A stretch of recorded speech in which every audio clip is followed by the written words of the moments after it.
This is the Fantasy Football Unlimited podcast with your host, Kevin Murray.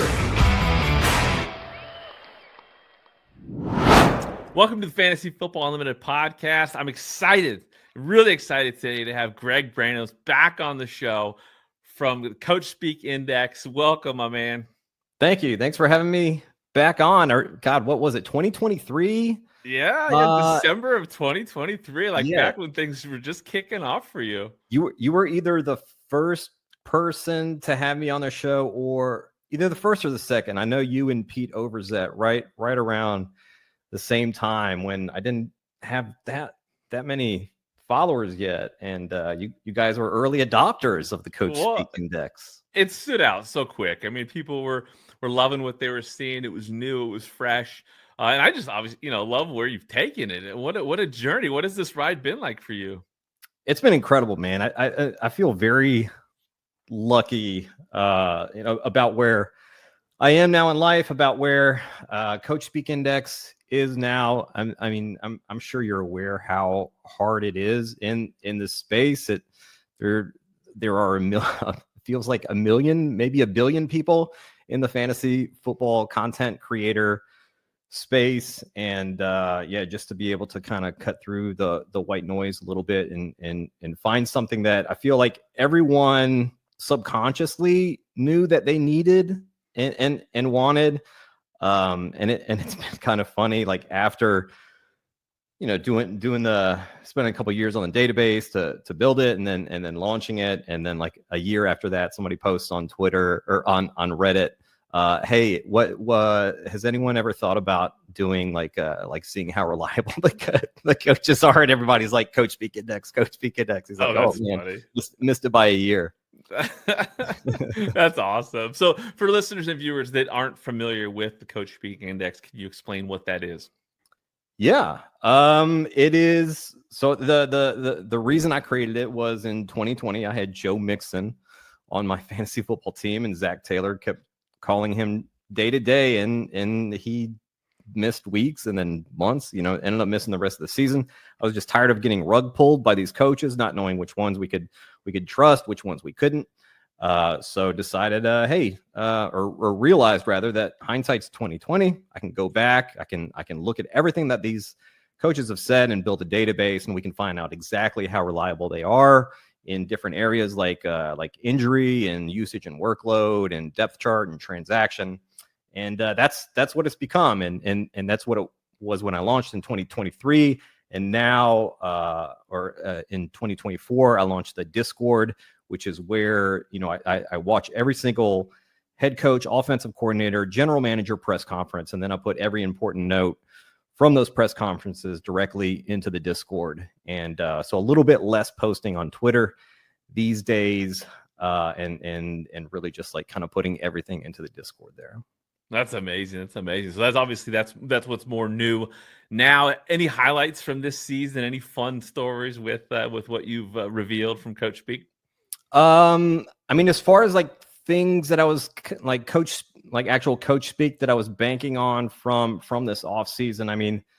Like Tyler Warren was probably the most talked about player by any coaching staff. Like they could not shut up about Tyler Warren in Indianapolis. And this was even before they drafted him, just like the way that they were talking about a Y tight end, like not specifically Tyler Warren, but they reportedly they wanted Brock Bowers last year.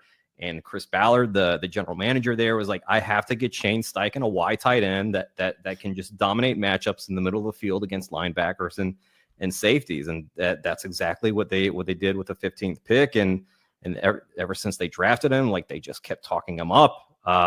So that was one. I guess another big one was Matthew, like the whole Matthew Stafford thing. Like nobody thought he was going to play.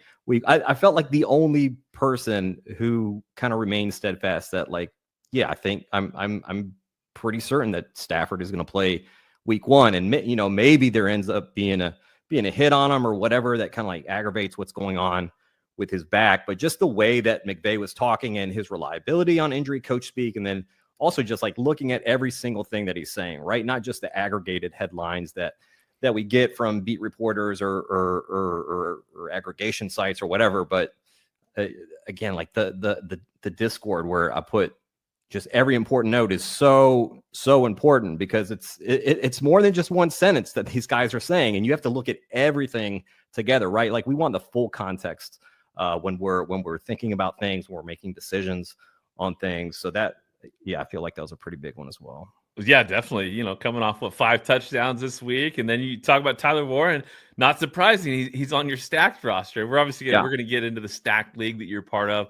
Huge part of this this fantasy industry right now. This is a fun league that everyone's watching take place.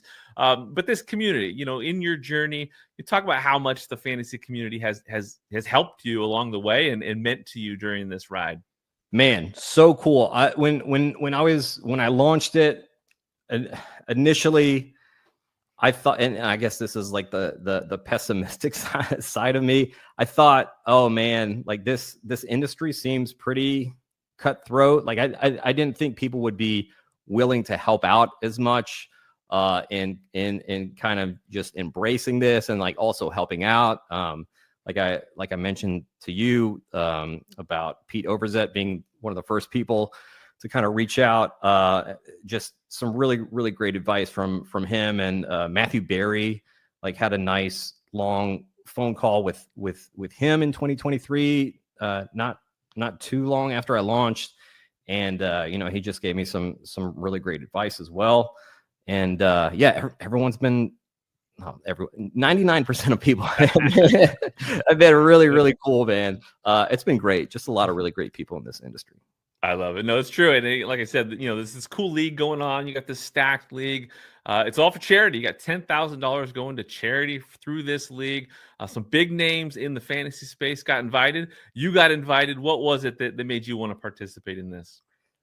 So I've known Jeremy, just like online as being just again one of these very, very cool, nice people, doing a great job with the Reddit, with the subreddit for fantasy football. And he reached out to me about this, and I actually initially said no, because just like during the actual like in season, my workload is like, it's truly insane. It's over 100 press conferences per week. And it's about like 80-hour work week, and it's a one-man operation at the moment. So I told him, I was like, I don't actually do managed leagues. Like I just do, I'll draft some best ball stuff, and then like in season, I really got to focus on the press conferences, and the Monday press conferences in particular are like the worst, because it's the day after the games. The reporters have like a million questions, so you get like 20, 25, 30-minute press conferences from these coaches, and it's awful. But then so initially I said, no, sorry. And then he reached back out and asked if I could meet with him and Michael, is it Michael Chang? Is that correct?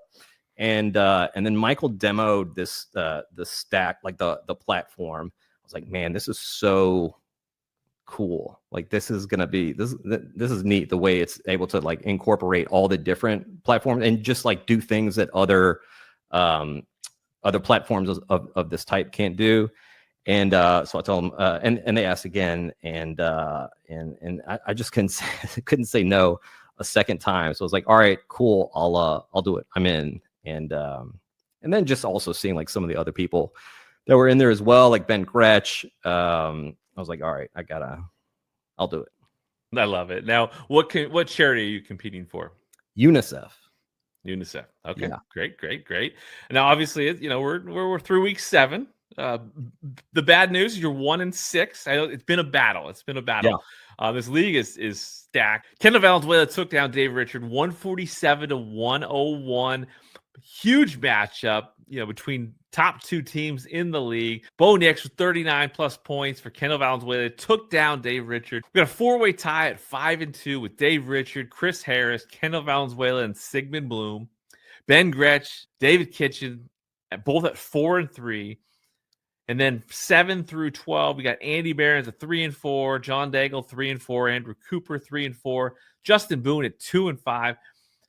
Jake Seeley at 2-5, and Greg Brainos at 1-6. You've had some rough luck along the way. Honestly, you don't have the least amount of points. You have the worst opponent scoring average, right? You're getting throttled because teams are they're stepping up for you. blow up spots. A lot of points. Yeah, blow up spots every week. You're week. Gonna have at least like one or two guys go crazy.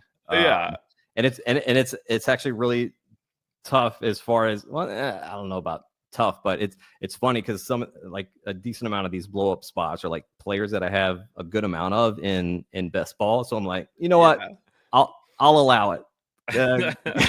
Go ahead, go off on me. Well, I mean, a good example is this week, right? You go into Monday night, you got a chance against Ben Gretsch, and then he got Jahmyr Gibbs, right? Like, it's just, yeah. What do you do? Nothing.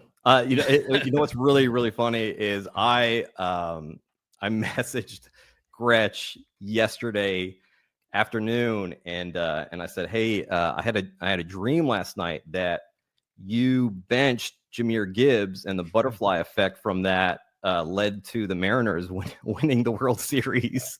Oh my gosh. Yeah. So he chose fantasy football over the Mariners, which I get. Yeah. I get.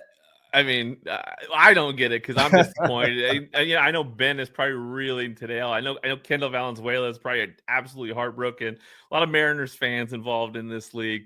That was tough. Yeah. But I love it. You're wearing a Nirvana shirt. I don't know what, if that was because like you're feeling sorry for Seattle people, but I appreciate it. I just love Nirvana, and I love this like new fashion trend of oversized shirts. And this is an oversized shirt that I saw at Nordstrom, and I was like, okay, yeah, I need it. Give me one of those. You gotta stock up on the oversized shirts because these fashion trends go in and out, and you won't be able to find these in months from now. So it's true. I gotta stock up. Well, talking about stacked, your draft day construction from the beginning. I mean, I can see where you're going with this. You have the one spot. You took Jamar Chase. Then Joe Burrow goes down. You took McConkey. You took McBride. Obviously, you went with Tet McMillan, and then you lower on the running backs. You went with TREYVEON Henderson, which we got to talk about. You got Pollard. You got Caleb Johnson, Charbonnet in there. You went with a late round quarterback in Fields. That was looking good for several weeks. Unfortunately, he gets benched last week. Yeah. You do have Jackson Dart on the roster. I see where you went. I mean, you went heavy wide receiver. You went heavy tight end. You got your Tyler Warren. You got a late round quarterback. Great strategy. And you thought taking a shot at some of these rookie running backs would work. I assume that was that your approach coming in, or is that just kind of how it all fell out? Well, I would have loved to have taken like a Bucky Irving or a Jonathan Taylor or somebody like that at the 2-3 turn. The problem was like all of those running backs like just completely dried up by the two. Like there were no running backs there. Like all of the running backs that go like kind of near that range were already off the board by the time it came back. So that's why I went wide receiver, and then tight end at that 2-3 turn. Your running backs just like flew off the board in this league. So it was kind of I gotta adjust here a little bit, and then try to take some pot shots on these running backs. The TREYVEON Henderson that ended up being a not great pick. Caleb Johnson obviously ended up being a pretty bad pick there as well. But that has led us here. Well, yeah, but those rookie running backs, I mean, often very safe picks. The hype for TREYVEON Henderson in the beginning of the season was huge. I can say personally, in my home league, the one that matters the most to me, I'm not in a good spot. I got Joe Burrow at quarterback. That didn't work well. Drafting TREYVEON Henderson in like probably 3 of my top leagues, and it's like I don't know what happened, but it's not happening. What are your thoughts on this situation? Yeah. What are your thoughts on what's going on with TREYVEON? So there are a couple things that are just very, very odd in this situation. But when you look, and it's like two kind of separate things, but they also kind of work together to like make it make sense. One is the fact that, well, reportedly the Patriots got some very, very good offers for that. I think it was the 38th overall pick when they were on the clock for TREYVEON. End up picking TREYVEON Henderson.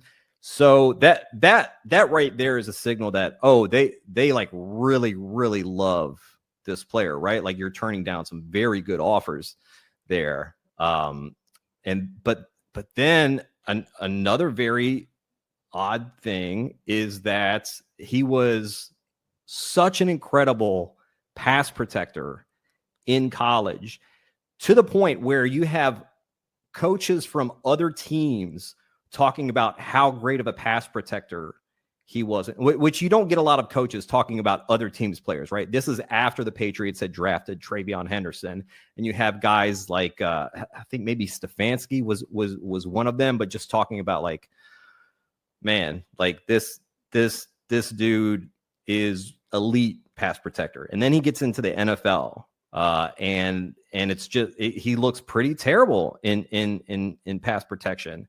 And when you have a guy that's that great in college, like, yeah, it's tougher for rookies in the NFL, right? In their first season, but like you don't see that big of a drop off there. And you'll have guys who actually are a little bit better in the NFL in pass. Like you just don't see like such a crazy drop off like that. So I don't know what's going on with him, but they do not seem interested in playing him. And I thought this past week was like, this is the best matchup he will get. Like this is one of the best opportunities he'll have this year against the Tennessee Titans team that's just like rolling out red carpets for opposing running backs. Like you want to be facing the Titans, you want to be facing the Dolphins with your running backs. And I was like, okay, so I think this is going to end up turning into a blowout for the Patriots. So even if we're not getting like a 50-50 kind of split to start with Ramondre, like by the time the Patriots are blowing them out in the fourth quarter, then we'll see some TREYVEON Henderson and get some points there. And then they played a running back who I've like never heard of before. It's a real weird situation there. The Vrabel effect. I mean, it's interesting for sure. Yeah. Now another player that obviously has got a lot of excitement in the air. Jackson Dart. You did acquire him weeks back as on your roster, which is great. With the field situation for you to have Dart in there. Mm-hmm. What do you like about Jackson Dart? What are you hearing about Jackson Dart? He's very aggressive, which is great for fantasy. Taking these downfield shots, obviously the mobility that he has. So it's not just aggressiveness of like throwing the ball downfield, but it's aggressiveness with his legs as well, which we've already seen on full display. Brian Daboll just like absolutely loves this kid, man. There's 1,000 clips of him giving Jackson Dart like huge hugs and saying "I love you" and all this stuff. And I feel like he has kind of that same relationship to an extent with Cam Scatterbo. These are just like two young players who Brian Daboll is very, very invested in. And I think Daboll is like a pretty decent offensive mind and can get a lot out of Jackson Dart there. And looking at your roster, there are some positives, moving forward. All right, mm-hmm. Chase looked great last week. I mean, probably as good as anybody on the planet in sports last week. He was out of his mind, and that's great for you. Again, you mentioned Tyler Warren earlier on. That's got to be somebody on your roster that you're super happy to have on there. Looking at your roster, who are you happy to have on that team, and who do you think you need to really kind of step up to carry you through? So I mean, it's for Jamar Chase, it was I needed someone that wasn't Jake Browning at quarterback. So very, very happy that they brought Joe Flacco in there. As far as like stepping up, I guess maybe like Ladd McConkey, like that's kind of a murky situation there, with Oronde Gadsden now proving that he is a very viable pass catcher. You have Keenan Allen having, these kind of like blow up games as well. Quentin Johnston started off super hot there. they're down to their like 6th and 7th offensive tackles. They're in Los Angeles. Hopefully Joe Alt gets back soon. That'll help out the passing game a little bit there. Need Teteroa McMillan to get some really nice targets. Maybe we'll get that with Andy Dalton coming in now, probably for a week or so for the Panthers. But he's one of those guys that has had like a pretty high expected points and just like not quite gotten there. Yeah, need a couple guys to step up there. Well, your week 8 matchup, you got Andrew Cooper on the plate. He's got some buys working against him, so you got a great opportunity this week to get another one of those W's. I feel like it's a week to start this run for you. Let's do it. Comeback begins right now. I did notice the waiver wires. The waiver wire dropped, which is cool in this league. It drops earlier than expected. Probably not good in your case when you're listening to doing all the press conferences on Monday. Yeah, I haven't. Week 8 waiver wires. There was quite a few moves. You didn't make any, but is that because you feel like your team's locked and loaded? It's just rough, man. I'm exhausted. By the time I send out the newsletter, like if I maybe I should set like an alarm at like midnight or something to like put in possible well in this league there's always like a secondary waiver wire run too, so it's pretty crazy how much action there is in this league. A ton of waiver wire claims. Ronnie Gadsden goes for $29 with 7 people bidding on him. Joe Flacco goes for 7. Christian Watson for 5, Keon Coleman for 4, Marvin Mims for 4. A lot of competition. It's super fun to watch. When you're looking around the league, if you've taken a chance to look at those rosters, anybody in this league that you think is projected to be at the top spot at the end of the day? Well, Kendall, it feels like Kendall's putting up about 1,000 points per week. Give or take a couple points there. I know Dave has like a super strong team. I don't know who the other. You said there are a couple. Chris Harris has actually moved into the 2nd spot. It's funny. Really? Kendall takes down Dave to tie at 5-2, but then Chris Harris just has a great week and he moves into the 2nd spot. Oh wow, nice. And then Sigmund Bloom 5-2. So you never discount or count out Sigmund Bloom for sure. It's an oligarchy in this league. Anybody that you got to beat, you really want to beat? No, they're all sweet people. I have no vendettas or agendas against anyone in this league. I love it. Well, I think it's cool because tracking this league, a lot of people are tracking it from the outside. And you guys are doing just a great job, kind of showing the process, and obviously like this show, some of the write-ups that are being done, helping people look into the window of this league and seeing how people are operating. And I think the competition again has been great. Lots of action on the waiver wire. Seems like everybody's fighting. Cool thing about the charity component, you got 5,000 going to Fantasy Cares, and then the 5,000 is going to the winner's choice of charity. Now there is a last place punishment that's going to be revealed here in the next couple of weeks. I think there's a chance that you're in that spot given the bad luck you've faced so far. But with that said, there are some teams that are right there. You're going to be competing to get out of the basement. I'll be out of there. Squad's got it. Yeah, I think you think you're going to be there or not in there? I won't be in the basement. I'll be out of there. I got faith in my guys. I love it. Well, you've assembled a great team. Again, some bad luck along the way, but there's another half a season to play. Best of luck for you.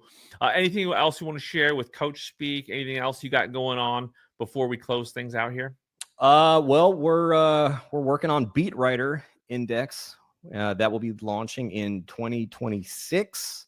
So working hard on that. Can't wait to launch that next year. And yeah, man, just growing and moving and grinding. I love it. No, I was going to ask you about that because I saw the account. I saw things are moving there. And talk about kind of why why you think that's relevant or needed in this space. Because I can see it, it's pretty awesome potential with that. Yeah, well, kind of like the same thing with the coaches, right? Of knowing which ones are reliable and to what extent they're reliable. I think we need that same information for the beat writers, for the insiders.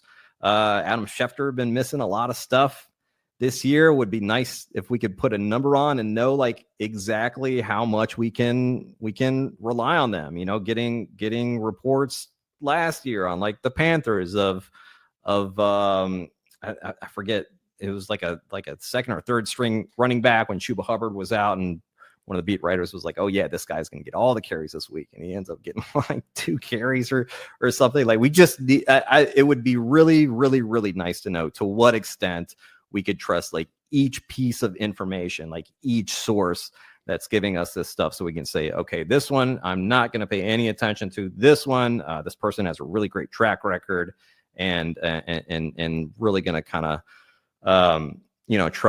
trust this one right there. And I, initially when, about a year ago, I said, okay, I'm going to do a beat writer index, and some people got a little upset about it and thought it was like an assault on journalism. That's not the case. I'm not like coming with any pitchforks, but like, isn't the point of reporting and journalism and all that to get to the truth? Like, what is the truth in this situation? What can we expect from here? And that's all that I'm looking to do. I just want to, bring some light to the situation and let people know you can trust this coach, you can trust this source.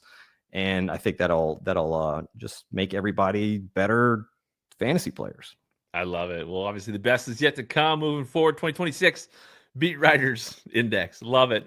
Can you tell listeners and viewers where to find you? Yeah.